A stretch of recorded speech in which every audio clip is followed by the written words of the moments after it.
I lived in two institutions and two group homes, and I didn't have those choices then, but I have those choices now. I heard a lot of stories about Larry. They said he was angry, he would lash out at people, staff and stuff. And then I took the time and I really found out about Larry. When I lived in a group home, I was there for 18 years in one and then 3 in another, so I've had like 21 years in both places. And, you know, they weren't no fun. And plus, it was 11 others and myself. It was terrible with 11 other people. I mean, there's 12 people there. It's crazy. It's chaotic. I mean, it's never quiet. You can't sit in the living room and watch TV because there's 11 other people that are running around. They're having behaviors. They're having conflicts with staff. They're lining up to get meds in front of your television show. So it's nuts. You're told when to do everything. Yeah, when people told me that Larry was angry, I said, gee, I wonder why. He never got to go anywhere. He sat in a room that was 8 by 8, and you only let him make 15-minute phone calls. He had no contact with the outside world. So I would be pretty darn angry, too. And that was the biggest thing with Larry, is that no one believed in him. He was told he couldn't have his own apartment. He was told that he couldn't read. I mean, there were so many things that, he couldn't have a normal job. There was just a million things they told Larry he couldn't do.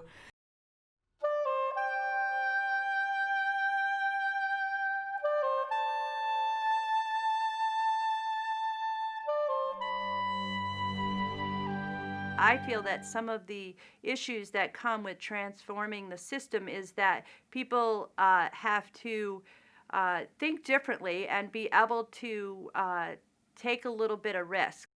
Larry is a guy that who needs physical assistance with a lot of his daily supports, but he doesn't need staffing all the time. But when he needs it, he needs it. So what we're planning to do is do something where he will have a person who will live next door to him, that we will give them free rent, and they'll live there with their family, and they'll just be there if Larry needs help. And then we will have staff on during the day to help Larry get out in the community and make some of his dreams happen. When I see people living in a more less traditional model where they're able to live with less people, is the biggest thing is being able to go out into the community when they want. They don't have to plan it out. They don't have to worry about when the staff is coming and where they're going. They can make a decision without planning ahead. And I think that that's, for them, one of the biggest things that is to their advantage. And where they go, whether they want to even come home at night or they want to go to a friend's house, who they can have over to their home, and who they want to have over for dinner. Just all those little decisions that we take for granted. I like it because I can go to bed anytime I want to. I don't have a set schedule when I eat. I eat anytime I want.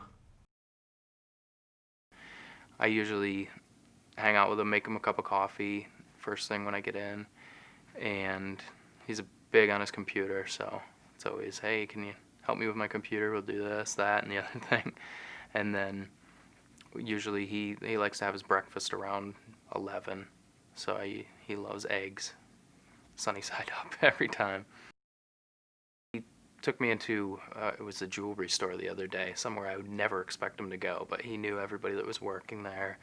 And then finally he told me to shoo so he could do his own thing. He really likes to be on his own when he's out at the mall, because he just gets around and talks to people that he knows and feels like he can be himself more than when he has a staff right there at his side all the time.